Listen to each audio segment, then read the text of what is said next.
karena kalian di S2 biasanya neural network ini diajarkan di sarjana ya, atau di D4. Saya ingin konfirmasi ke kalian, apakah ada yang belum pernah menerima materi tentang neural network sewaktu di S1-nya atau D4? Kalau sudah menerima semua, saya lanjut ke materi yang lebih advance. Saya belum, Pak, hanya penjelasan sedikit, Pak. Belum sama sekali? Dulu hanya membahas mendalami logika fuzzy, hanya menyinggung sedikit tentang NN. Oke. Ada lagi yang belum pernah sama sekali tentang belajar tentang neural network saat di S1 atau D4? Saya juga belum, Pak, untuk menerima materi neural network-nya, Pak. Oke. Yes, oke. Kita berarti saya mulai menerangkan tentang neural network dari nol ya.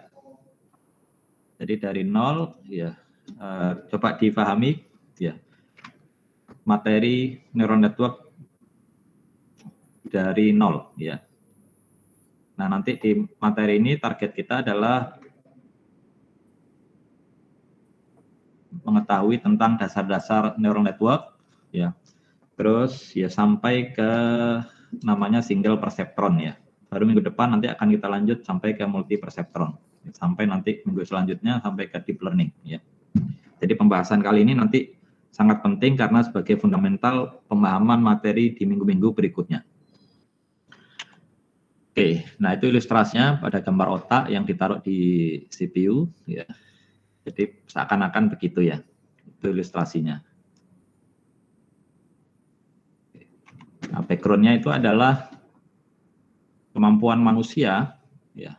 Itu untuk memproses informasi itu luar biasa ya. Jadi ability pada human itu untuk memproses informasi itu luar biasa. Ya. Mereka bisa mengenali wajah ya. Bisa mengenali tulisan, objek, dan lain-lain itu sangat hebat ya. Dan kemampuan ya manusia untuk mengidentifikasi wajah misalkan ya, itu bahkan ya mampu untuk mengidentifikasi wajah dari suatu perspektif ya, yang belum pernah di learning sebelumnya. Jadi misalkan kita ketemu ya, kita kenal dengan teman kita ya, kemudian ya minggu depannya kita ketemu di mall misalkan ya, kita lihat dari pinggir, dari sisi kanan misalkan ya, dari pinggir kanan wajahnya itu kita ya bisa masih bisa mengenali meskipun ya wajah dari sisi kanan tuh belum pernah kita learning ya. Otak kita itu mampu untuk ya melakukan interpretasi dari pandangan sisi kanan itu ke pandangan depan ya, yang sudah pernah kita learning di pandangan depannya. Jadi itu kehebatan dari otak manusia. Bahkan yang namanya anak-anak pun itu bisa melakukan kehebatan itu. Bahkan yang lebih hebat lagi, kita mampu untuk melakukan kehebatan tadi itu tanpa tahu kita pakai algoritma apa ya gitu. Jadi kita bisa mengenali teman kita itu si A, si B, si C itu kita pakai algoritma apa sebenarnya. Kita juga enggak tahu ya gitu. Jadi itu kehebatan manusia ya. Kehebatan otak kita. Nah, proses untuk mengenali ya melalui sensing dari panca indera kita itu dipercayai terpusat pada otak ya. Kenapa percaya pada otak? Karena kalau otaknya tidak bekerja, kemampuan untuk mengenali itu tadinya jadi tidak berlaku. Ya. Contohnya misalkan otaknya kita buat tidur misalkan begitu. Ya. Jadi ketika kita tidur, maka kita tidak bisa mengenali. Gitu.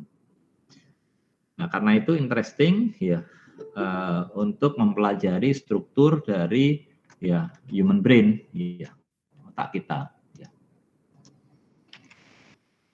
Kemudian, nah, ya, otak kita itu ya dipercayai kekuatan komputasinya itu ya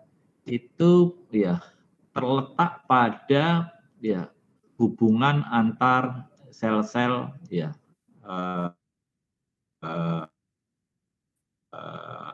saraf kita, sel-sel saraf ya.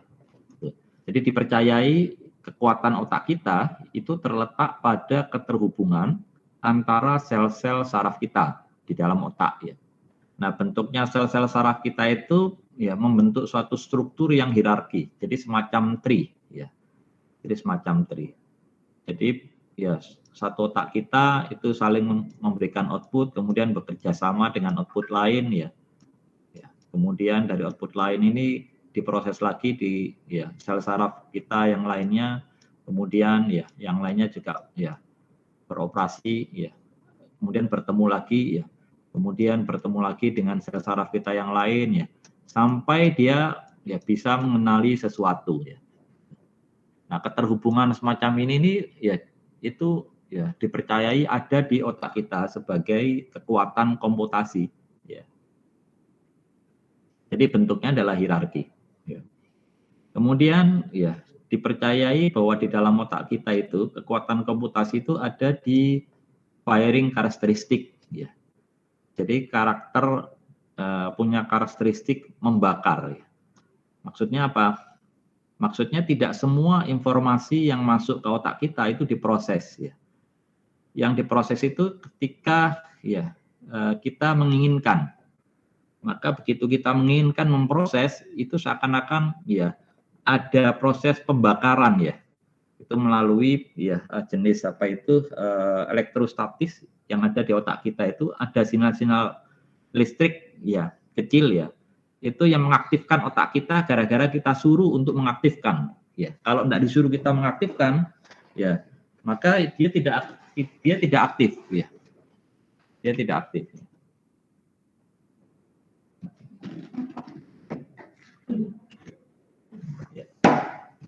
Aman. Ya. Nah, contohnya misalkan ketika kalian dari rumah ya, menuju ke kampus naik sepeda motor misalkan begitu ya. Maka mata kalian itu ya kalau sebagai view yang masuk ke panca indera itu mata kalian itu akan menangkap banyak sekali gambar. Ya, satu kali pandangan itu kalian dapat satu gambar ya.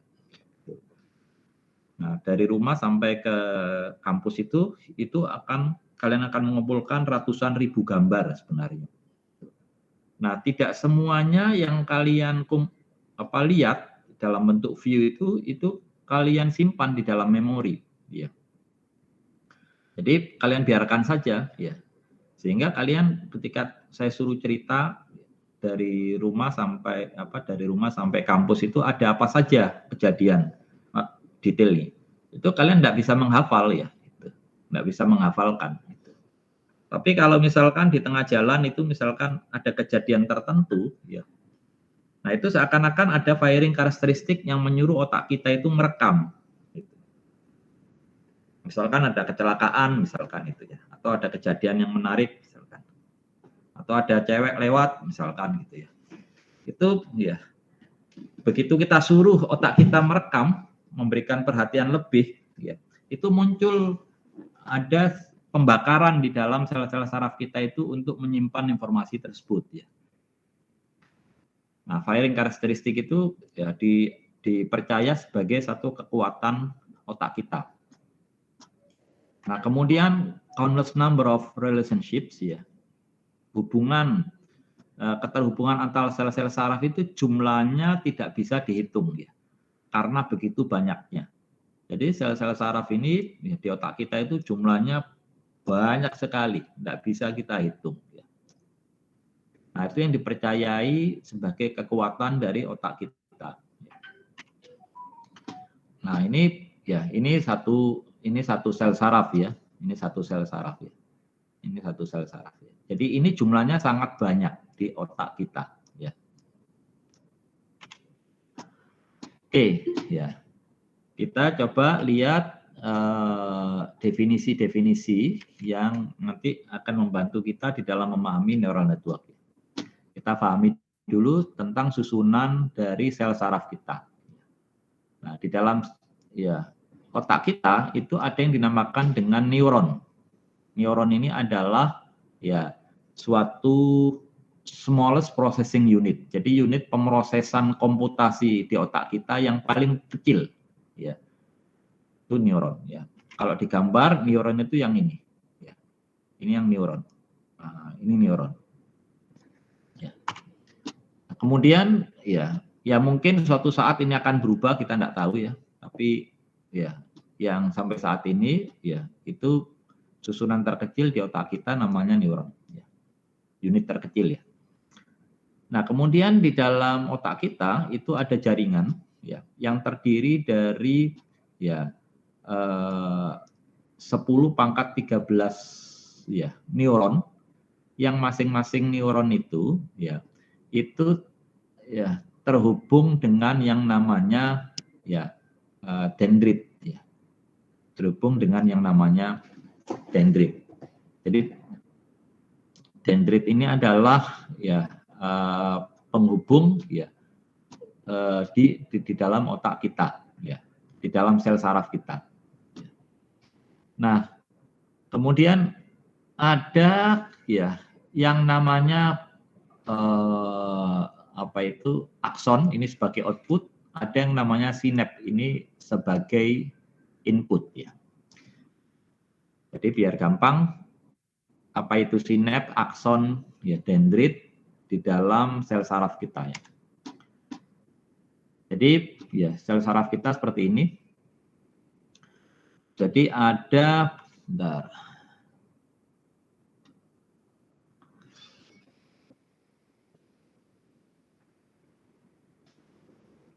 Ya. Jadi di dalam satu sel saraf, ini dia punya outputnya itu satu. Output ini namanya akson. Output ini namanya akson. Kemudian dia punya inputan banyak, ya. Inputan banyak. Ya. Inputan banyak ini yang namanya dendrit, ya. Ini namanya dendrit.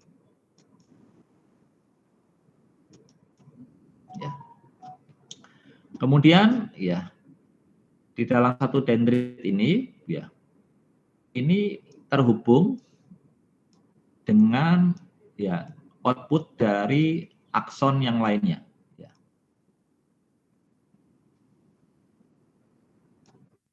Nah, ini akson. Ini akson dari sel saraf yang lainnya. Nah, ini yang disebut dengan sinaps, ya. Ini disebut dengan sinaps. Sinaps. Jadi output dari sel saraf yang lainnya itu ditangkap oleh sinaps, kemudian dimasukkan di dalam input, ya. Inputnya namanya dendrit ke sel saraf yang lainnya, ya. Dan demikian selanjutnya. Jadi kalau digambar, output itu, ini outputnya akson, ya. Kemudian ini dendritnya ada di sini. Ini dendritnya ada di sini. Ini dendritnya. Ya. Kemudian di sebelumnya dendrit ini ada sinap. Nah, ini ada sinap. Ini sinap, ya. Sinap ini berasal dari akson yang lainnya. Berasal dari akson yang lainnya. Berasal dari sel saraf, output sel saraf yang lainnya. Ya. Jadi ini struktur dari sel saraf kita. Kemudian di bagian tengah suatu sel saraf, ini ada yang ini namanya adalah soma atau sel body atau tubuh sel. Soma atau tubuh sel. Nah, kemudian yang paling kecil ini, partikel paling kecil ini namanya nukleus atau inti sel, ya. Namanya nukleus atau inti sel. Jadi ini struktur dari sel saraf kita, ya. Nah, jumlahnya, jumlah sel saraf kita di otak itu ada 10 pangkat 13. Satu sel saraf itu mempunyai 10 pangkat 15 dendrit. Jadi satu sel saraf dia punya 10 pangkat 15 dendrit. Nah, kemudian satu dendrit itu dia terhubung dengan suatu sinaps, bisa 1000 sampai 10.000 sinaps. Jadi kalau kita membayangkan itu jumlah dari keterhubungan sel saraf kita itu jumlahnya adalah berjuta-juta, ratusan juta yang kita tidak bisa menghitung sebenarnya berapa. Sehingga ya sel-sel saraf kita dan keterhubungannya itu ya di otak kita itu sebenarnya istimewa. Karena itu tidak bisa ditandingi oleh kekuatan komputasi apapun.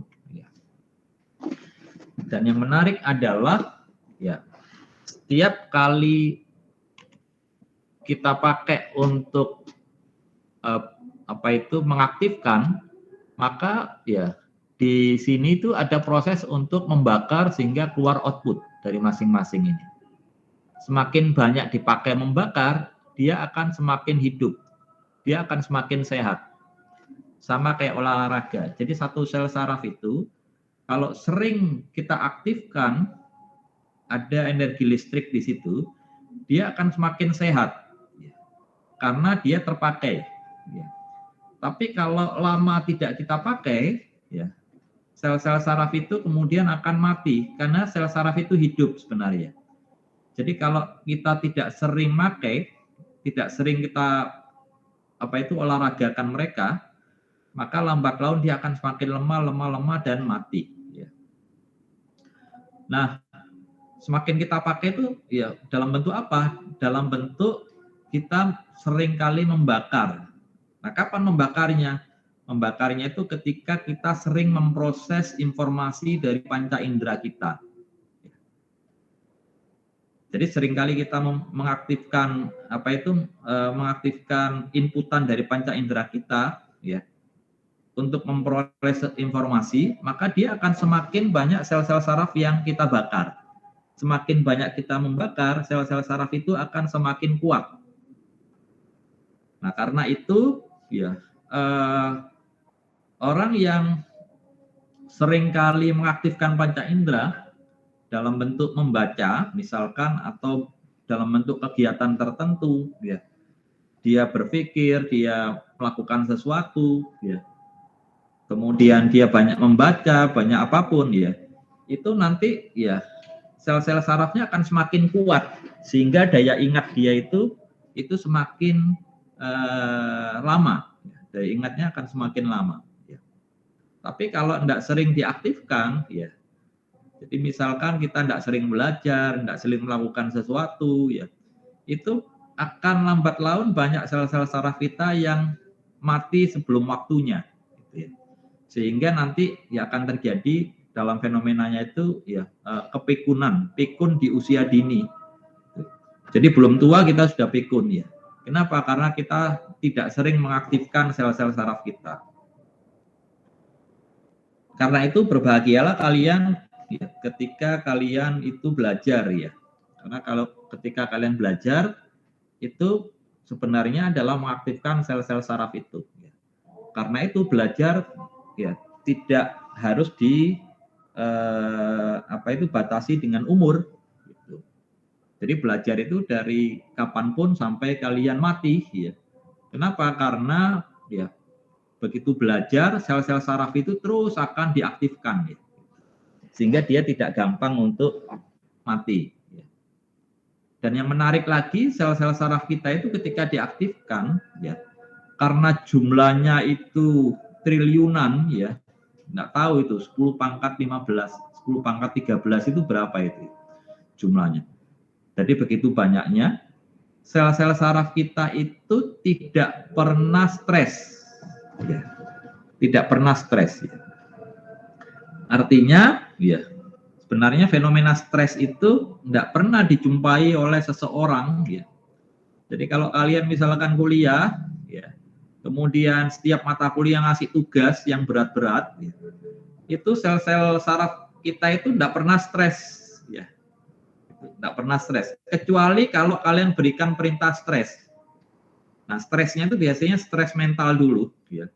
Jadi kita yang berasa, ya, reluctant, enggan, ya, karena berasa tugasnya berat sehingga agak malas. Nah, begitu malas itu dia akan melumpuhkan ya sel-sel saraf kita itu akan kita lumpuhkan sendiri gitu. Tapi kalau kita selalu semangat ya kita sebenarnya tidak akan pernah stres, ya. Karena sel-sel saraf kita itu tidak pernah terjadi kejenuhan.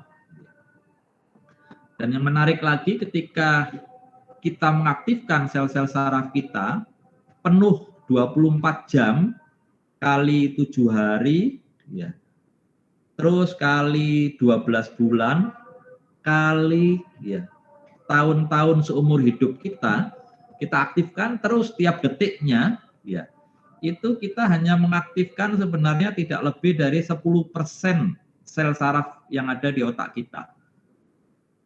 Jadi ya tidak lebih dari 10%, 90%-nya itu masih nganggur. Artinya sebenarnya kemampuan kita ya itu kita bisa mengekstend ya pada batasan yang tidak bisa kita batasi ya. Karena sekalipun kita aktifkan setiap detiknya sampai dari lahir sampai kita meninggal ya, itu baru tidak lebih dari 10% sel saraf kita yang kita manfaatkan. Ya, itu prolog dan motivasi buat kalian ya. Jadi jangan jenuh ketika tugas kalian banyak. Oke, nah ini secara lebih jelas ya seperti ini ya. Jadi di sini ada soma atau sel body, ada nukleus, ada sel body. Kemudian di sini ada akson, ini outputnya ada akson. Akson kemudian ditangkap oleh sinaps ya. Tangkap oleh sinaps ya. Kemudian nah di sini ada dendrit. Nah, dendrit ada di sini. Nah, sebelumnya dendrit ini ada sinaps ya, yang berasal dari sel saraf yang sebelumnya. Nah, sekarang kita masuk ke neural network, sel saraf buatan. Jadi kajiannya muncul tahun 43. Jadi ini teori lama sebenarnya. Jadi orang yang pertama modelkan adalah McCulloch dan Pitts ya tahun 43. Jadi pertama kali memodelkan sel jaringan saraf tiruan atau neural network. Nah, ide itu sekarang masih kita lakukan. Nah, saat itu ya dimodelkan beberapa ketemunya input unit, yaitu akan menghasilkan computational power. Kemudian ada proses ya memodelkan firing karakteristik dengan memberikan nilai threshold pada satu sel saraf. Kemudian Hebb tahun 49 memodelkan pertama kali untuk bagaimana sel saraf tersebut bisa melakukan learning. Kemudian barulah bidang ini sangat menarik sehingga tahun 50-an sampai 60-an banyak sekali peneliti itu yang beralih hijrah untuk mengkaji neural network sehingga ya banyak sekali riset-riset yang mendapatkan kemajuan yang cukup pesat ya. Terutama seputar perseptron. Nah, nanti saya jelaskan yang namanya perseptron itu apa. Nah, tapi tahun 69, jadi tahun 70-an itu selama sekitar 15 tahunan sampai 85 itu adalah tahun di mana kematian dari riset neural network. Kenapa kok begitu? Ya, karena adanya ketidakberkembangan di bidang ilmu neuroscience ya. Jadi ilmu tentang sel saraf otak itu mengalami kemandekan ya. Kemandekan tidak berkembang begitu. Sehingga pemodelan terhadap ya sel saraf itu juga mengalami kemandekan ya. Jadi tahun awal 70-an sampai tahun 85, pertengahan tahun 80-an. Tapi semenjak pertengahan tahun 80-an, tahun 85 ke atas itu mulai digenjot lagi penelitian seputar neural network. Terus begitu ya sampai membesar sampai sekarang yang kita kenal sebagai deep learning. Nah, ini adalah pemodelan dari satu sel neural network ya.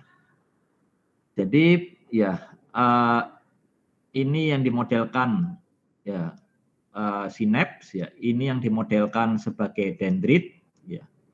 Kemudian ini yang dimodelkan sebagai sel body, nukleusnya ada di sini ya. Ini yang dimodelkan sebagai firing karakteristik, firing karakteristiknya ada di sini. firing karakteristiknya ada di sini, ini yang dimodelkan sebagai akson. Ya. Jadi ini dimodelkan sebagai akson. Ya. Jadi kemudian ya masing-masing input X, ya ini kemudian dikalikan dengan W-nya. Kemudian di sini ada fungsi akumulatif, ya. Kemudian dari fungsi akumulatif ini ya di threshold melalui fungsi aktivasi. Dari threshold itu keluarlah output, ya. Jadi ini satu unit ya representasi dari jaringan saraf tiruan meniru satu unit neuron, ya. Nah, di dalam fungsi aktivasi ya itu nanti ya banyak sekali nanti fungsi aktivasi untuk merepresentasikan firing karakteristik ya. Yang paling sederhana itu adalah step function ya. Jadi ya kita batasi dengan nilai T. Jadi kalau sama dengan atau di atas nilai T outputnya adalah 1, kalau di bawah nilai T outputnya adalah 0 ya. Atau sign function. Jadi kalau nilainya 0 atau di atasnya 0 pada sumbu X, maka outputnya adalah 1. Tapi kalau ya sumbu X-nya itu nilainya di bawah 0, maka outputnya adalah minus 1. Atau yang paling umum dipakai adalah sigmoid dengan memberikan fungsi namanya fungsi sigmoid. Ya, nanti ada rumusnya. Nah, nanti di saat pertama kita akan belajar dulu memakai yang step function. Kita pakai step function yang pertama nanti. Ya. Oke. Baru kemudian minggu depan kita akan lanjut dengan memakai ya sigmoid. Ya. Atau fungsi-fungsi yang lainnya. Fungsi yang lainnya banyak sekali. Ya. Nah, oke, kita langsung saja ya masuk pada studi kasus yang sederhana. Misalkan kita ingin membuat struktur neural network itu untuk bisa menyelesaikan kasus N. Gerbang N ya, ini gerbang N. Jadi gerbang N itu misalkan kita buat ada 2 input, ada X1 dan X2. Ya. X1 outputnya adalah 1, yaitu Y. Outputnya adalah Y. Nah inputnya ini kalau X1-nya 0, X2-nya 0, maka outputnya harus 0. Ya. Kalau inputnya 0, X1, X2-nya 1, output Y-nya harus 0. Kalau di sini 1, di sini 0, outputnya harus 0. Kalau di sini 1, di sini 1, outputnya harus 1. Ya. Ini adalah data supervised yang terdiri dari 2 atribut, ya, dan satunya adalah atribut target atau kelas. Kelas labelnya ada 2, yaitu kelas labelnya ada 0 dan 1. Ya. Ini adalah data supervised atau data learning. Ya. Ini adalah data learning atau data supervised. Nah, sekarang kita coba selesaikan kasus klasifikasi 0 dan 1 pada Y ini ya, sesuai dengan data learning dengan memakai jaringan neural network. Nah, kemudian saya langsung lari ya ke hasil saja. Hasil dari struktur neural network kita buat di sini ada X1 dan X2 inputnya. Kemudian outputnya ada Y. Ini, ya. Kemudian thresholdnya kita set nilai 2. Thresholdnya. Kemudian bobot untuk X1 kita set 1. Bobot untuk X2-nya ya, kita set 1. Ya. Nah sekarang kita lihat dengan struktur neural network seperti ini, apakah kita bisa menyelesaikan ya kasus N yang tercermin pada data supervised atau data learning. Kita coba sekarang dengan memberikan data pertama. Data pertamanya adalah 0 dan 0. Jadi yang ini data pertama. 0, 0. X1-nya 0, X2-nya 0. Kemudian kita lihat 0 dikalikan dengan 1, hasilnya adalah 0. Ya. Kemudian yang ini 0 kalikan dengan 1, hasilnya adalah 0. Ya. Kemudian kita akumulasi, karena di sini ada fungsi akumulasi. 0 ditambah 0, hasilnya adalah 0. Ya. Kemudian kita threshold. Ya. Threshold ini artinya kalau sama dengan 2 atau di atasnya 2, nilainya adalah 1. Tapi kalau di bawahnya 2, nilainya adalah 0. Nah, karena di sini adalah 0, nilainya di bawah threshold, maka outputnya adalah 0. Nah, outputnya adalah 0, ini sama dengan ini. Sama dengan ini. Outputnya 0. Berarti data yang pertama, dia bisa menyelesaikan. Ya. Kemudian kita lihat data yang kedua. Data yang kedua adalah yang ini. Sorry, harus saya gambar dulu. Data yang kedua adalah ini. X1-nya 0, ya. X2-nya adalah 1. Ya. Sekarang kita coba selesaikan dengan neural network. 0 kali 1, hasilnya adalah 0. Ya. 1 kali 1, hasilnya adalah 1. Kemudian kita akumulasi. 0 ditambah dengan 1, hasilnya adalah 1. Ya. Nah, sekarang kita threshold outputnya. Karena ini 1, thresholdnya adalah 2. Kalau di bawah 2, nilainya adalah 1. Karena di sini 1 itu di bawah 2, maka outputnya adalah 1. Sehingga ini sama dengan, karena 1 ini di bawahnya 2, outputnya adalah 0. Outputnya adalah 0. Sehingga sama dengan yang ini, outputnya 0. Berarti untuk data yang kedua, dia bisa. Ya. Berarti oke. Ya. Sekarang kita lihat data yang ketiga. Data yang ketiga kita lihat. Kita masukkan data yang ketiga. Yang ini data ketiga, X1-nya adalah 1, X2-nya adalah 0. 1 kali 1 adalah 1. 0 kali 1 adalah 0. Kita tambahkan 1 tambah 0 adalah 1. Ya. Kalau di bawah 2, maka outputnya adalah 0. Maka benar ya, outputnya adalah 0. Ya. Oke. Data ketiga benar. Kemudian kita lihat data keempat. Apakah susunan neural network kita sudah benar? Data keempat adalah X1-nya 1, X2-nya adalah 1. Ya. 1 tambah 1, 1 kali 1 adalah 1.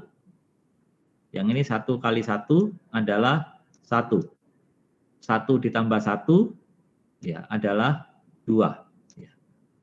Kalau ya outputnya 2 atau di atasnya 2, karena thresholdnya ini 2, berarti kalau 2 atau di atasnya 2, outputnya adalah 1. Sehingga ini outputnya adalah 1. Dan dia benar, outputnya adalah 1. Jadi ya benar semua.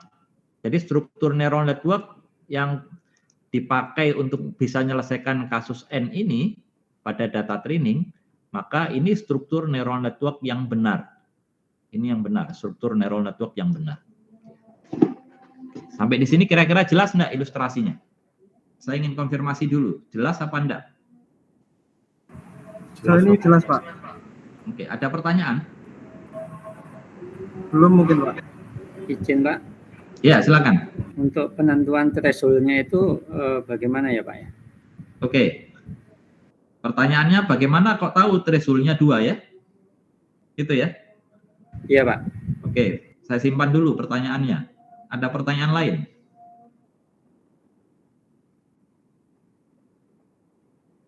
Tidak ada. Oke. Saya simpan dulu pertanyaannya. Saya lari ke kasus OR. Kasus OR, ya. Data supervise-nya seperti ini. Ya. Data supervise-nya seperti ini. Ya. Nah, kemudian dari sini saya buat struktur neural network-nya. Jadi model neural network-nya saya buat. Ya. Saya buat seperti ini. Dengan threshold-nya sama, pakai 2. Kemudian weighting-nya untuk X1-nya saya buat 2. Weighting untuk X2-nya saya buat 2. Nah, sekarang kita lihat, apakah model neural network seperti ini itu bisa menyelesaikan kasus OR. Kita berikan sekarang 0, 0. Kita masukkan. 0 kali 2, di sini 0. 0 kali 2, di sini 0. 0 tambah 0, itu adalah 0. Ya. Karena dia di bawah threshold, outputnya adalah 0. Itu benar ya? Outputnya benar, 0. Kita Kita coba 0, 1. 0 kali 2 adalah 0. Ya. 1 kali 2 adalah 2. 0 tambah 2 adalah 2. Thresholdnya 2, kalau di atasnya 2 atau sama dengan 2, outputnya adalah 1. Maka dia benar, 1. Kita masukkan 1, 0. Hasilnya sama juga. 1 kali 2 adalah 2. 1 kali 2 adalah 2. 2 tambah 2 adalah 4. Sama dengan 2 atau di atasnya 2, outputnya adalah 1. Maka dia 1. Kalau 1, 1 ya. Kalau 1, 0 juga sama. 1, 0. 1 kali 2, 2. 0 kali 2, 0. 2 tambah 0 adalah 2. Outputnya adalah 1. Karena dia sama dengan 2. Jadi semuanya benar. Sehingga untuk menyelesaikan klasifikasi OR, maka kita bisa memakai struktur neural network yang seperti ini. Kira-kira jelas? Ada yang bingung nggak kira-kira? Enggak ada, Pak. Oke, jelas ya? Ya, cukup jelas, Pak. Oke. Nah, sekarang saya rubah. Ya. Ini data trainingnya. Data trainingnya kasus EndNote. EndNote tuh begini kasusnya. Jadi kalau 00 dia 0, kalau 01 dia 0, kalau 10 dia 1, kalau 11 dia 0. Maka untuk menyelesaikan klasifikasi kasus EndNote, saya pakai model neural network-nya seperti ini. Jadi weighting-nya di sini saya set W1-nya adalah 2, W2-nya saya set minus 1, threshold-nya saya set 2. Sekarang kita lihat, ya, kita tes saja. 0, 0. 0, 0 kali 2 adalah 0, 0 kali minus 1 adalah 0, 0 tambah 0 adalah 0, ya. Di bawah 2, outputnya adalah 0. Nah, dia benar, ya. Kemudian 0, 1. 0, 1. 0 kali 2, 0. 1 kali minus 1 adalah minus 1. 0 tambah minus 1 adalah minus 1. Ya. Karena dia di bawah 2, hasilnya adalah 0. Benar, ya. Kita lihat lagi, 1, 0. 1 kali 2 adalah 2. 0 kali minus 1 adalah 0. 2 tambah 0 adalah 2. Karena dia 2 atau di atasnya 2, maka outputnya 1. Benar 1 ya. Sekarang 1, 1. 1 kali 2 adalah 2. 1 kali minus 1 adalah minus 1. 2 tambah minus 1 adalah 1. Ya. Karena di bawahnya 2, maka outputnya adalah 0. Dia juga benar. 0. Jadi ini adalah model neural network untuk menyelesaikan kasus EndNote. Kira-kira sampai di sini jelas? Ada? Jelas, Pak. Oke. Ada pertanyaan? Mau tanya, Pak, mengenai jalur itu, Pak. Jalur yang untuk mengalihkan antara neuron ke neuron. Kan ada 2 dan 1, Pak. Ya. Ya. Pertanyaan kedua, bagaimana menentukan weight-nya? Gitu kan? Ya, kalau di sini weight-nya kita set 1, 1. Ya. Berubah kasus lagi, kita set weight-nya ini 1, 2, 2. ya. Berubah lagi kasus klasifikasinya, ini kita set 2, minus 1. Pertanyaannya, bagaimana menentukan weight-nya pada setiap kasus? Itu kan pertanyaannya? Iya, Pak. Oke. Mungkin apakah ada pengaruh dari kecepatan, mungkin kalau dikomputasikan ada pengaruh kecepatan komputasi juga, Pak. Ya. Pertanyaan kedua saya simpan. Bagaimana menentukan weight-nya? Jadi ada 2 pertanyaan yang saya simpan. Bagaimana menentukan threshold? Bagaimana menentukan weight? Weighting-nya bagaimana kita tentukan? Saya simpan dulu ya, pertanyaannya. Nah, kemudian saya lanjut ke kasus SOR. Ya. Kasus SOR itu seperti ini. Jadi kalau 00 dia outputnya 0, 01 outputnya 1, 10 outputnya 1, 11 outputnya 0.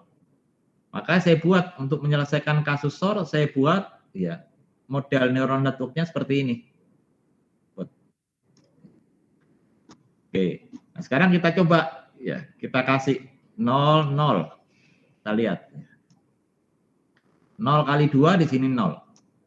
0 kali minus 1 di sini 0. 0 kali minus 1 di sini 0. 0 kali 2 di sini 0. Yang atas 0 tambah 0 di sini 0. Ini juga 0 tambah 0 di sini 0. Karena threshold-nya adalah 2, ya, maka ini output-nya adalah 0. Karena di bawah 2. Ini juga output-nya adalah 0. 0 kali 2, 0. 0 kali 2, 0. 0 tambah 0, 0. Karena di bawah threshold-nya 2, maka dia output-nya adalah 0. Nah, ini output-nya benar 0. Ya. Oke. Kita coba lagi. Ya. Kita coba lagi, biar gampang saya hapus dulu, saya clear-kan dulu. Kita coba data kedua. Data kedua yang ini ya. Kita coba X1-nya 0, X2-nya 1. Ya.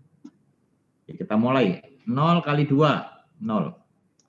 0 kali minus 1, 0. 1 kali minus 1, min 1. 1 kali 2, 2. Kemudian yang atas, Z1, 0 ditambah minus 1, minus 1. Yang bawah, 0 tambah 2, itu 2.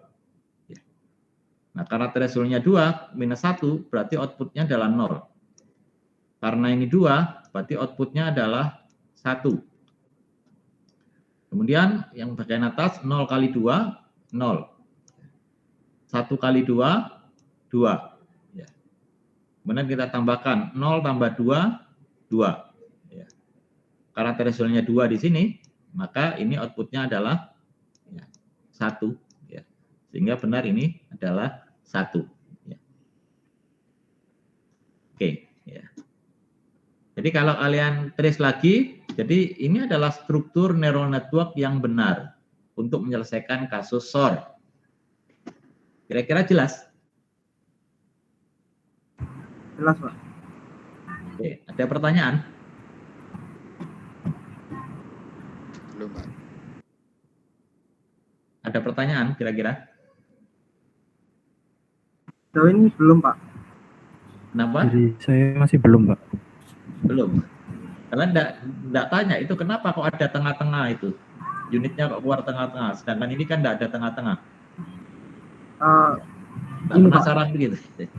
Sebetulnya mungkin kebanyakan dari kami sudah pernah belajar tentang NN, Pak. Jadi kalau menurut Bu Wahyu itu dulu waktu mengajar waktu di D4 itu, menurut Bu Wahyu itu ilmunya ilmu coba-coba, Pak. Jadi mungkin ya seperti itu. Kalau enggak ketemu hasilnya baru dicoba lagi yang lain modelnya gitu, Pak. Iya. Jadi ini bukan coba-coba ya. Jadi ini bukan coba-coba. Ini kenapa? Jadi ini yang dinamakan dengan hidden layer. Jadi hidden layer itu artinya ini yang dinamakan dengan input layer, ini dinamakan dengan output layer. Nah, kalau ada di tengah-tengah itu layer antara input dan output, itu yang dinamakan dengan hidden layer. Nah, kalau yang ini tidak ada hidden layer. Jadi ini input layer ketemu dengan output layer. Nah, pertanyaannya gimana kita bisa tahu persoalan itu butuh hidden layer apa tidak? Gitu ya. Nah, ini butuh hidden layer. Yang ini tidak butuh hidden layer. Ya, Pak. Pertanyaannya kenapa kita butuh hidden layer? Kenapa kita tidak butuh hidden layer? Izin menjawab, Pak. Jadi ya, kalau setahu saya itu ini, Pak, semakin rumit persoalan, semakin tidak linear, atau berarti nanti nilainya itu parabolik, itu semakin parabolik atau semakin datanya itu outputnya dari dipetakan dari input ke outputnya itu semakin tidak linear, ya berarti tambah banyak hidden layernya, Pak. Gimana caranya menentukan kompleks dan tidak kompleks? Kalau dari yang saya pelajari dulu waktu di D4 itu tidak kompleks, sama kompleksnya itu dilihat dari inputnya dan outputannya, Pak. Jadi misalnya untuk menentukan misalnya orang ini diabetes atau tidak, itu kekompleksitasnya kan banyak, Pak. Bisa saja jenis kelamin, usia, kehamilan, lalu juga ada juga diabetes glukosa, kadar glukosa yang batas atau itu jadinya kan semakin kompleks, Pak. Jadi akhirnya butuh banyak hidden layer seperti itu, Pak. Ya. Jadi nanti diperhatikan ya. Jadi itu ada ilmunya ya. Habis ini nanti saya terangkan ya. Jadi biar kalian mengerti kenapa kok butuh hidden layer, kenapa kok tidak butuh hidden layer. Jadi bukan karena kompleks atau tidak kompleks ya. Jadi habis ini saya terangkan logiknya. Oke, nah sekarang saya awali dengan pemahaman dulu tentang perseptron ya. Jadi perseptron itu adalah bertemunya antara input layer dengan output layer. Jadi bertemunya antara input layer dengan output layer. Jadi ini input layer, ini output layer. Ini juga, ini input layer, ini adalah output layer. Ya. Nah, ketika input layer dengan output layer itu langsung bertemu, itu yang dinamakan dengan single layer.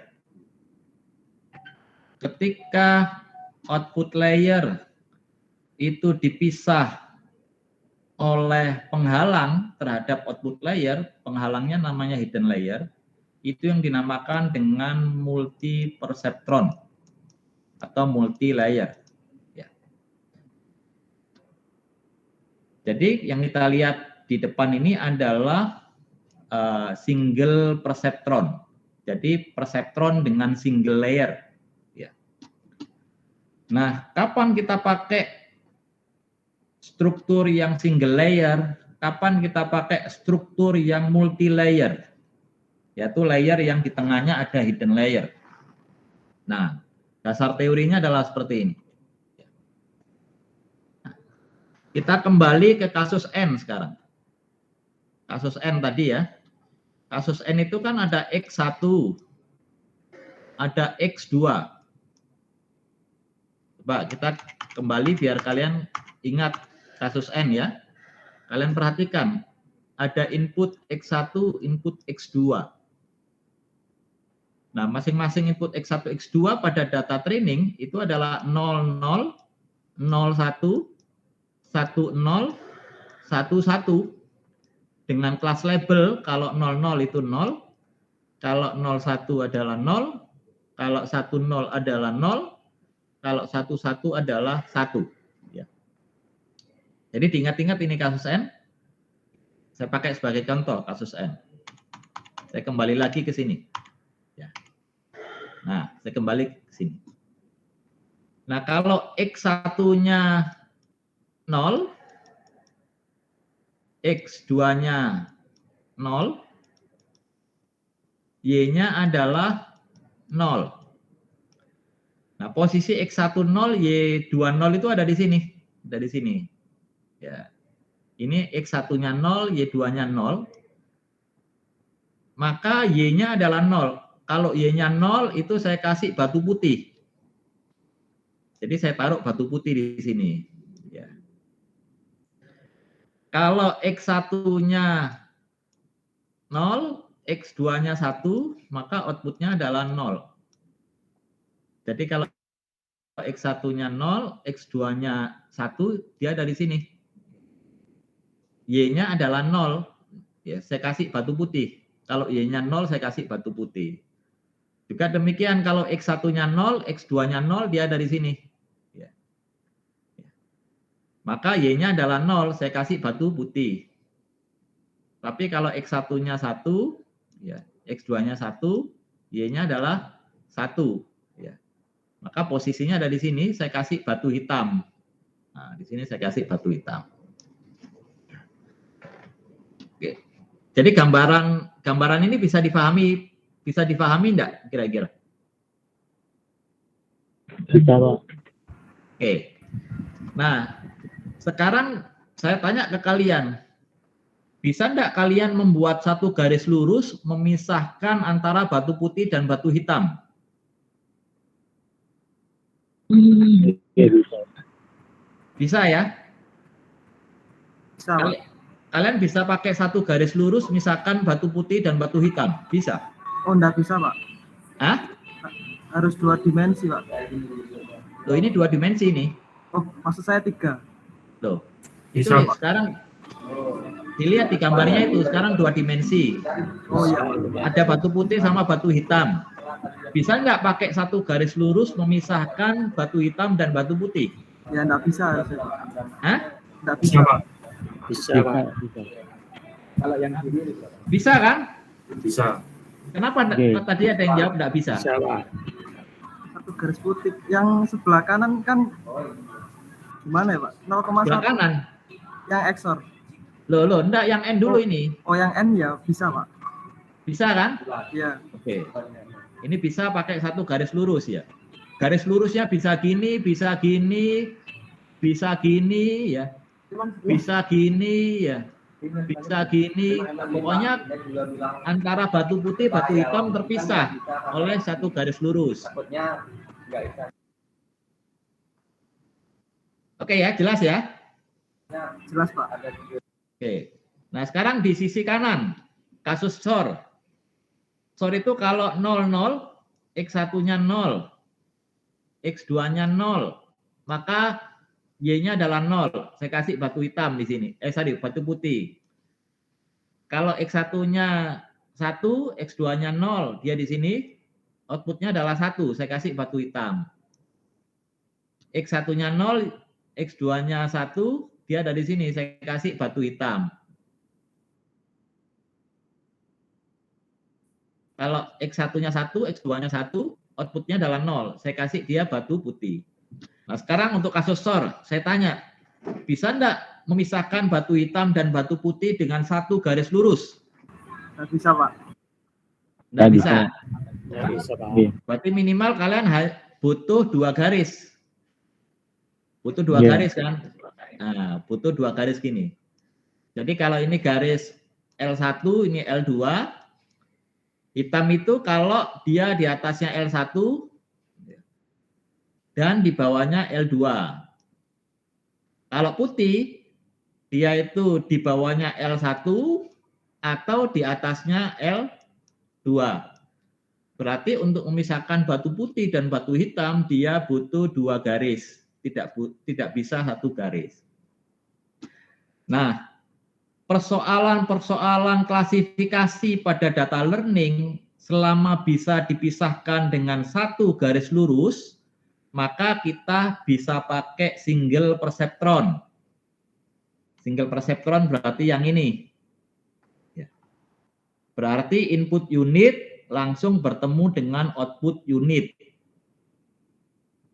Tapi kalau suatu persoalan klasifikasi tidak bisa dipisah dengan 1 garis lurus, maka dia butuh multi perceptron. Multi perceptron berarti di tengah-tengahnya ini dia ada hidden layer. Ini ada hidden layer nanti. Oke, kira-kira jelas? Iya, Pak, jelas. Jelas filosofinya kapan kita butuh hidden layer, kapan kita tidak butuh hidden layer. Jelas, Pak. Oke. Iya, Pak, jelas. Nah, hari ini kita hanya membahas single layer. Targetnya kita adalah single layer hari ini. Gitu. Karena multi layernya atau multi perceptron kita akan bahas minggu depan. Termasuk bagaimana menentukan layernya. Apakah perlu 1 layer? Apa perlu 2 layer? Terus 1 layer itu berapa unit? Ya, kita akan ngeset berapa unit. Ya, gimana cara mengamati unit itu cukup apa tidak cukup. Nah, itu ada teorinya. Nanti kita akan bahas pembahasan tersendiri. Ya. Nah, sekarang saya teruskan. Pertanyaan pertama tadi sudah terjawab. Kenapa kok kasus SOR itu kita pakai kayak gini? Di tengah-tengahnya ada ini. Ya. Kenapa kok kasus EndNote kita langsung input layer bertemu output layer? Kenapa kok SOR itu begini? Kenapa kok End itu begini? Ya. Jadi itu pertanyaan yang pertama. Yang pertanyaan ketiga sudah terjawab. Ya. Tinggal pertanyaan pertama dan kedua. Nah, sekarang kita lanjut pakai ya pertanyaan yang ketiga. Pertanyaan ke satu ya. Pertanyaan ke satu dulu. Tadi ada yang tanya threshold. Gimana menentukan thresholdnya? Saya ambil kasus N. Saya ambil kasus N. Sekarang saya tanya, ya di kasus N itu boleh enggak saya kasih thresholdnya 1,5? Apakah terselesaikan enggak kasus N? Kalau thresholdnya saya turunkan jadi 1,5.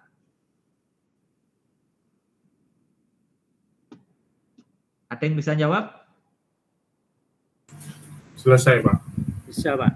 Selesai. Ya. Selesai, Pak. Oke. Ya. Kenapa kok selesai? Coba kita masukkan sekarang. Kita masukkan. Kasus N tadi ya. Itu adalah ini 1, 1 ya. Ini 1, 1.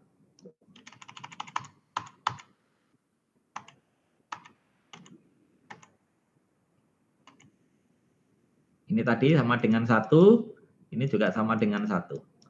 Kalau kita masukkan 0, 0, ya. Di sini 0, di sini 0, ini 0, ini 0, outputnya adalah 0. Ya. Kalau kita set 0, 1, ya. Di sini 0, ya. Di sini adalah 1, 1 tambah 0, 1, ya. Kemudian, ya. Di threshold, outputnya adalah ini 1, outputnya adalah 0. 1, 0 juga sama. Kalau 1, 1, ya. 1 kali 1, 1. 1 kali 1, 1. 1 tambah 1, 1 tambah 1, 2. Ya. Kemudian, ya. 2 ini kemudian kita threshold, ya. Karena di atasnya 1,5, outputnya adalah 1. Ya. Sehingga ini bisa di set ya 2, 1,5 oke, bahkan 1,1 juga oke, 1,3 juga oke ya.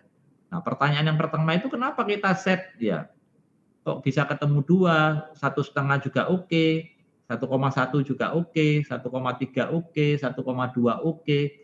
Berarti kita akan dipusingkan dengan menentukan ini ya.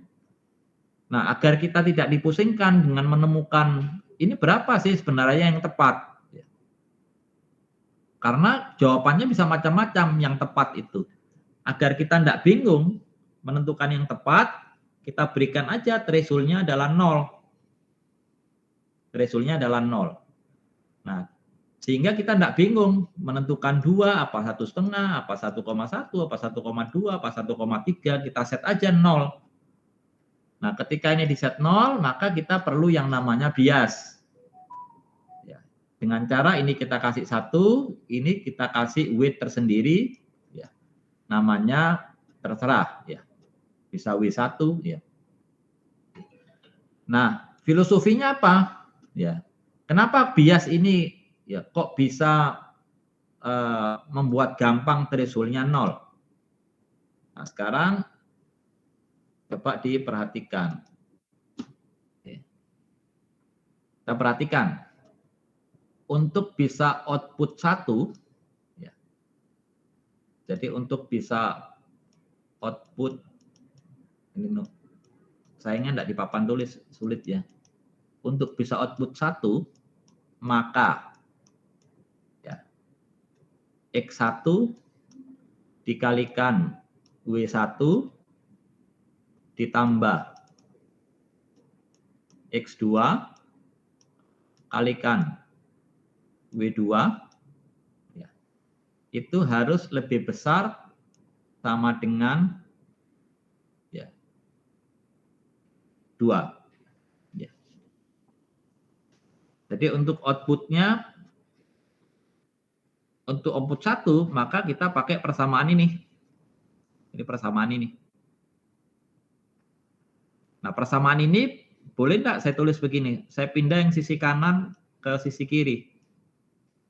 W1 ditambah X2. Nah, 2-nya saya pindah ke sisi kiri. Lebih besar dari, ya. Ini berapa?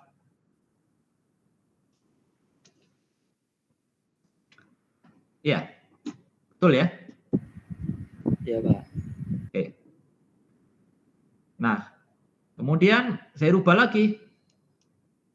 Boleh nggak saya tulis begini? Ditambah X3, X2, ditambah W2, ditambah 1 kalikan minus 2.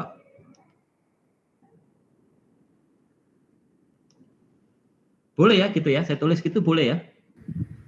Boleh, Pak. Oke. Nah, kalau ini adalah yang ini, berarti yang bawah ini kalau saya gambar, saya taruh gambarnya di atas saja, ya. Maka itu kan sama dengan gini, X1, ya. Kemudian di sini ada X2, kemudian di sini ada 1,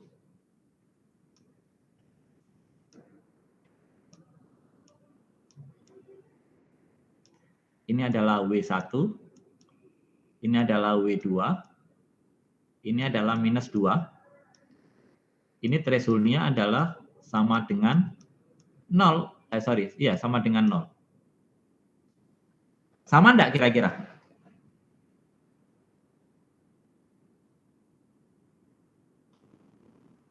Sama ya? Iya Pak, sama. Oke. Sehingga dengan cara seperti ini, ya, T-nya kita sudah tidak berdebat lagi. T daripada pusing menentukan tadi bisa 2, bisa 1,8, bisa 1,9, bisa 1,1, ya. Daripada bingung, langsung aja T-nya 0. Nah, tapi T-nya 0 itu kita perlu yang namanya bias. Nah, ini namanya bias. Nah, ada satu ini namanya bias. Sehingga ini sama dengan ini satu namanya bias. Nah, nanti W2 ini, ya, itu kita ganti dengan, minus 2 kita ganti dengan W-nya yang satu ini. W-nya yang satu ini. Misalkan kita namakan W3. Oke. Jadi, ya, ini arti dari threshold, ya. Kenapa kita set, ya, threshold-nya itu bisa 2, bisa 1,5, bisa 1,1. Daripada pusing kita set T-nya, threshold-nya adalah 0, tapi kita harus pakai, ya, bias, ya.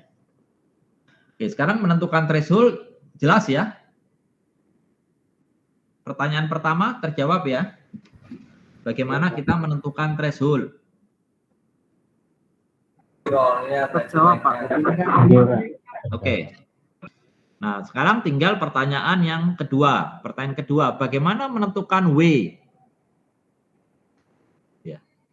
W-nya bagaimana? Tadi ada W-nya yang nilainya 1, ada W-nya nilainya 2, dan seterusnya. Nah, W-nya nanti kita akan set melalui learning. Kita akan set melalui proses learning. Ya. Nah, sekarang, ya, kita akan benar-benar menerapkan, ya, neural network, prosesnya bagaimana. Oke. Kasus yang akan kita ambil adalah kasus N. Kasus N, ya, pada data learning, ya, itu datanya adalah 00, 01, 10, 11. Dengan kelas label outputnya adalah 0, 0, 0, 1. Jadi ini kalau ini 00, ini kalau 01, ini kalau 10, ini kalau 1. Nah, ini saya namakan input sequence. Nama bakunya di neural network adalah input sequence. Yang kelas label ini saya namakan target. Jadi istilahnya neural network, ya. Kemudian yang X1, X2, ya, saya tambahi bias, ini namanya input. Posisinya boleh X1, X2, 1, boleh juga 1, X1, X2, boleh seperti ini. Ya. Kalau kalian ingin buat kayak gini juga boleh. X1, X2, kemudian 1 juga boleh. Yang jelas nanti ada konsistensi dengan ini. Berarti W1 kalau seperti ini 1 weight-nya adalah yang ini. Yang ini adalah weight-nya yang ini. Ini weight-nya yang ini. Kalau pakai ini, weight-nya yang ini. X2-nya weight-nya yang W2. Ini weight-nya yang W3. Jadi terserah kalian, yang jelas harus konsisten dengan weight-nya, dengan bobotnya. Nah, kemudian sekarang ya, kita akan selesaikan kasus ya N. Yang pertama, ya input sequence-nya ya ada 2 ditambah bias. Jadi ada ini untuk X1, ini untuk X2, ini untuk bias. Nilainya selalu 1. Kemudian W, ada W3 karena inputnya adalah 3 sekarang. Jadi inputnya adalah 2X ditambah bias, berarti jumlahnya adalah 3. Berarti weight-nya kita berikan 3. W1, W2, W3. Kebetulan susunannya adalah bias dulu. Ya, kalian juga boleh susunannya nanti X1 dulu, X2, kemudian bias juga boleh. Nah, kemudian dari W, penentuan W, ya, itu kalian random dari -1 sampai 1. W-nya saat awal kalian random. Dari -1 sampai 1. Kemudian threshold-nya kalian set 0. Nah, sekarang ya kita mainkan. Input sequence yang pertama masuk, yaitu 00. Yang ini bias. Maka ya dengan W misalkan ini adalah hasil random, maka kita lakukan 1 kali -0,3 ditambah 0 kali 0,5 tambah 0 kali -0,4, hasilnya adalah -0,3. Karena threshold-nya adalah 0, dia di bawahnya 0, maka output-nya 0. Ya, output-nya 0 sama dengan target. Targetnya tadi kan kalau 00 dia 0, kalau 01 dia 0, 10 dia 0, ya 11 dia 1. Nah, ini outputnya kalau 00 dia 0 sama dengan target, sama dengan yang ini. Berarti dia benar. Sampai sini kira-kira jelas? Sebelum saya lanjut. Sejauh ini jelas, Pak. Jelas ya? Oke. Ya, jelas, Pak. Nah, karena output terhadap target adalah sama, maka dia tidak perlu di-update weight-nya. Lanjut ke input sequence berikutnya. Input sequence berikutnya adalah 01 dengan biasnya 1. Kita lakukan perkalian dan penambahan pada weight, hasilnya adalah -0,7. Karena di bawahnya threshold, ya maka hasilnya adalah 0. Ya. Kalau 01 outputnya adalah 0. Maka di sini 0, ya output sama dengan target, maka dia benar. Kalau benar, maka weight-nya biarkan saja. Ya. Kita lanjut ke input sequence berikutnya. Ya. Input sequence berikutnya adalah 1, 0. Dengan biasnya 1. Ya. Kita lakukan perkalian penambahan, hasilnya adalah 0,2. Karena dia di atasnya threshold, jadi sama dengan atau di atas threshold, maka nilainya 1. Berarti outputnya adalah 1. Nah, kalau 1, 0, targetnya adalah 0. Nah, di sini 1. Berarti di sini ada error. Ini seharusnya 0, tapi dia keluarnya 1. Berarti di sini error. Kalau error berarti harus di-update. Ya. Harus update weight. Cara update weight-nya bagaimana? Cara update weight-nya adalah, nah ini cara update-nya. Jadi ketika target tidak sesuai dengan output, jadi kalau ini tidak 0, maka itu ada yang salah berarti. Ya. Nah ini cara melakukan update. Ya. Nah di dalam update ini weight yang lama, ini weight yang baru. Ya. Kemudian ini ada input saat terjadinya error. Nah, ini adalah nilai error. Nilai error bisa 1, bisa minus. Ya. Pokoknya selisih antara target dan output error itu. Ya. Jadi dia selalu bernilai tidak 0. Nah, di sini ada mu. Mu ini adalah learning rate. Jadi rasio pembelajaran. Mu-nya bisa kita set secara konstan 0 sampai 1. Semakin kecil learning rate-nya, ya, maka proses learning-nya akan semakin bagus karena ya dia akan semakin detail. Tapi konsekuensinya dia akan semakin lama. Kalau mu-nya, learning rate-nya kita set tinggi, ya, maka dia akan semakin cepat belajar, tapi tidak presisi. Ya. Sehingga kalau ingin presisi, mu-nya harus dikecilkan. Kalau dikecilkan, maka proses learning-nya akan semakin lama. Ya. Jadi itu perpaduan dari kecepatan learning dan kecukupan learning. Nah, sekarang misalkan kita set mu-nya adalah 0,1, misal ya. Nah, sekarang kita lakukan update. Di sini kita lakukan update. Oke, saya hapus dulu. Jadi perhatikan cara melakukan update. Nah, sekarang kita lakukan update.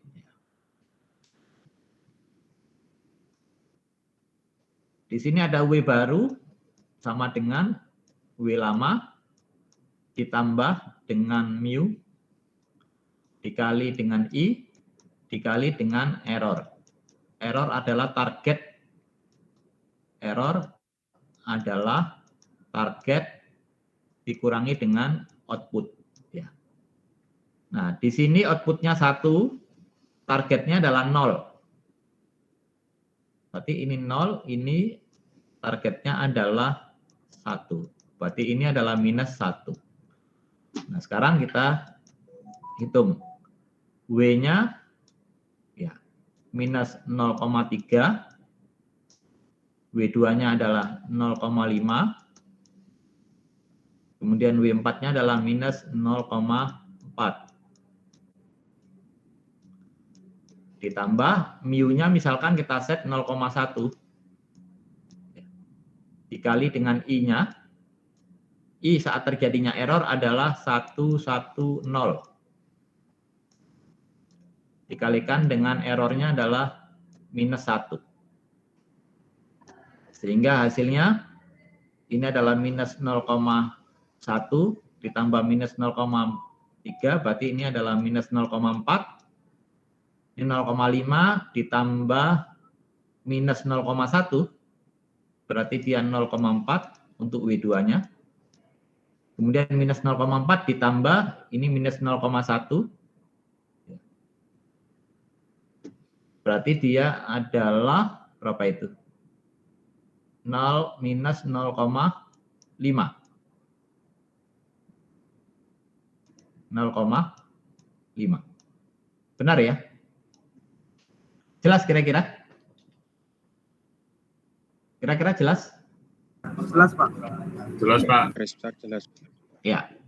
Nah, ini adalah W yang baru.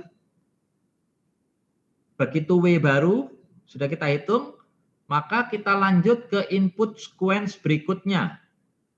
Input sequence berikutnya adalah 11. 11. Nah, ini nanti pakai W yang baru. W hasil update yang baru. Oke? Ya. Nanti kita lihat hasilnya ini di sini. Ya, sesuai apa enggak sesuai? Enggak sesuai update weight. Begitu weightnya sudah diupdate, maka dia lanjut ke input sequence berikutnya. Kalau sudah habis, ya sudah habis di sini, ya kita akan lari ke awal lagi. Ya, kita akan muter lagi ke awal. Terus muternya begini, muter terus begini. Jadi input sequence-nya begitu sudah di akhir, kita jalankan lagi ke atas. Begitu berakhir, jalankan lagi ke atas. Terus begitu muter terus. Begitu ada kesalah, selisih antara target dan output, maka terjadilah update weight. Update weight dapat W baru, lanjut ke si input sequence berikutnya. Terus begitu, muter terus. Kira-kira jelas? Kira-kira jelas, bisa bayangkan? Jelas, Pak. Oke. Ada pertanyaan kira-kira? Apa artinya wait ini bisa beriterasi berulang-ulang, Pak, sesuai keadaan atau mungkin faktor apa yang menyebabkan wait itu selalu berubah?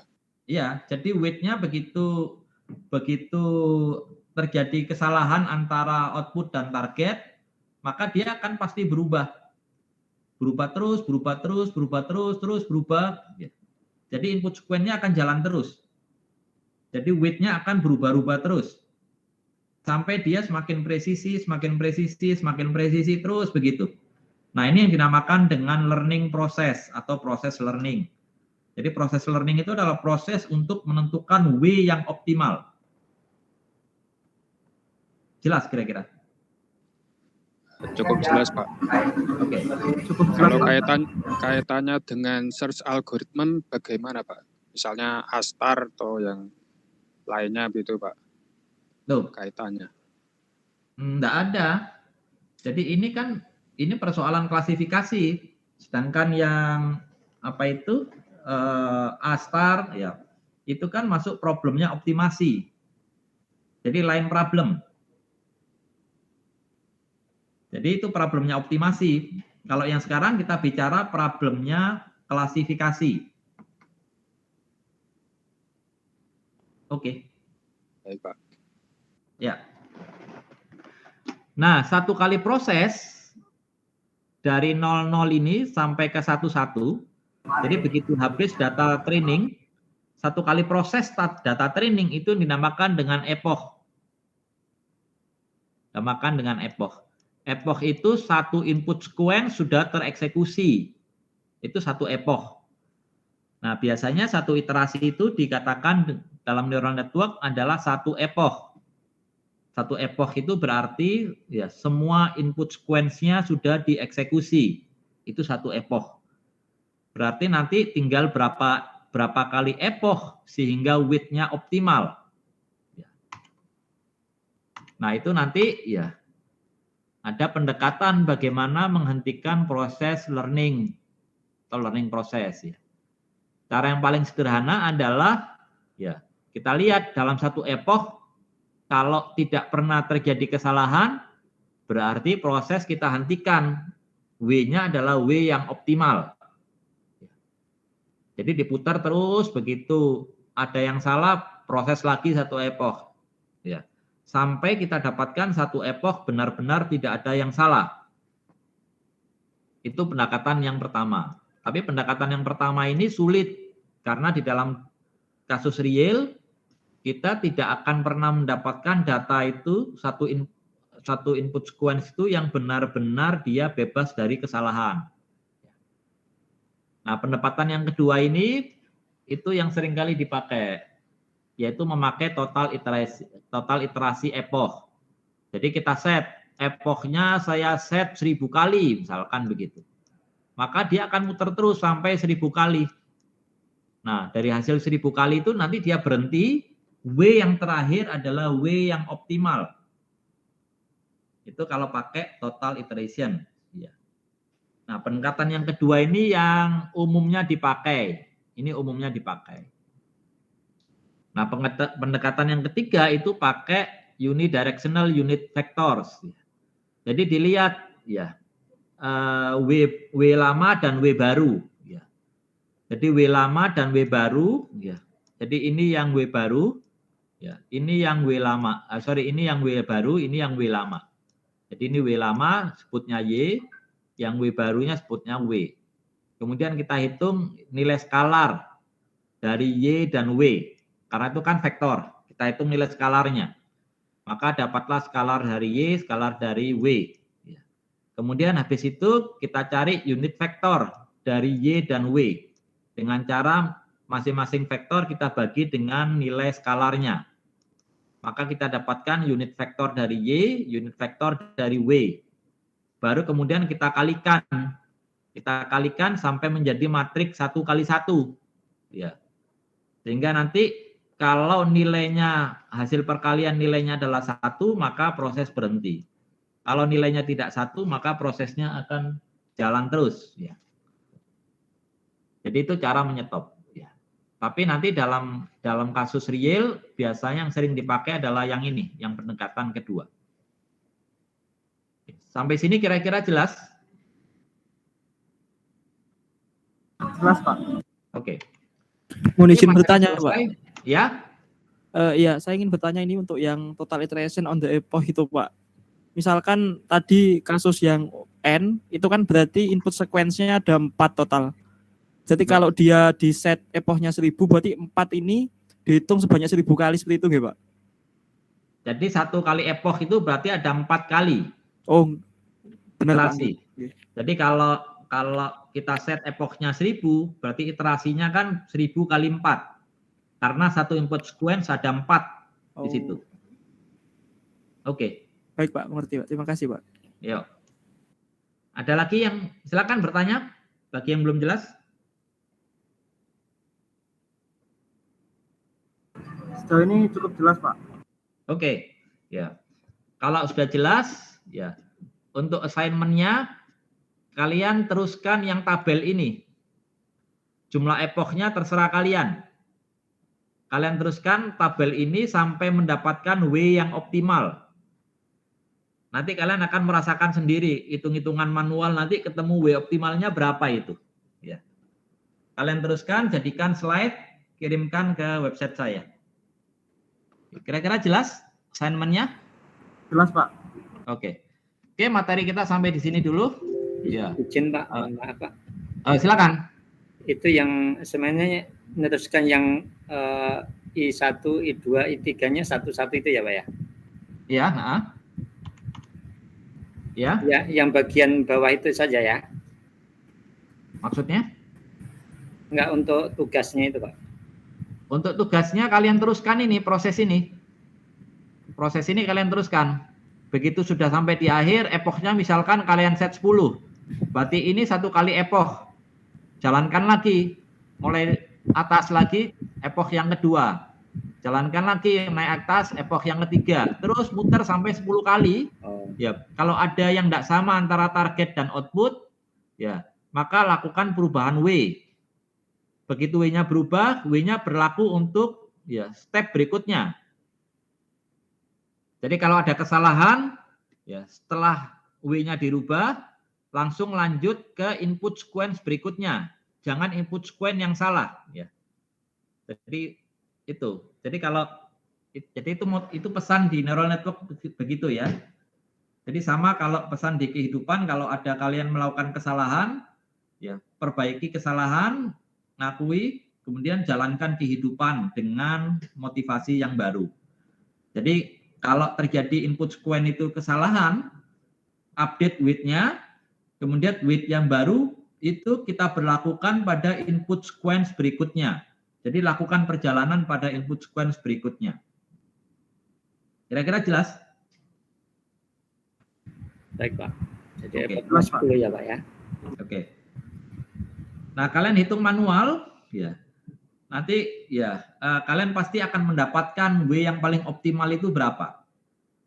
Nah nanti kalian lakukan, kalian benamkan nanti kasus N-nya kalian benamkan dengan W yang paling optimal. W yang terakhir itu kalian coba selesaikan kasus N-nya. Ya. Terbukti apa enggak nanti. Ya. Oke, sampai di sini kira-kira ada pertanyaan lagi sebelum saya tutup? Mau tanya Pak. Ya silakan. Apakah mungkin misalnya kita set epochnya sampai mungkin 10, 20 atau sekian lah, tapi di tengah-tengah epoch itu kita menemukan optimal.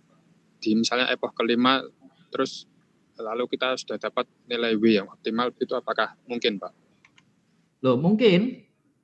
Jadi kalau kita pakai yang pendekatan kedua, ya epochnya misalkan kita set 1000. Nggak taunya di iterasi epoch ke-10 sudah bagus, sudah optimal, ya enggak apa-apa, teruskan sampai 1000, kan kita enggak tahu. Ya. Yang jelas kita set total iterasinya 1000, gitu. Oke. Jelas kira-kira? Baik, Pak. Terima kasih Pak, jelaskan. Oke. Ada lagi pertanyaan?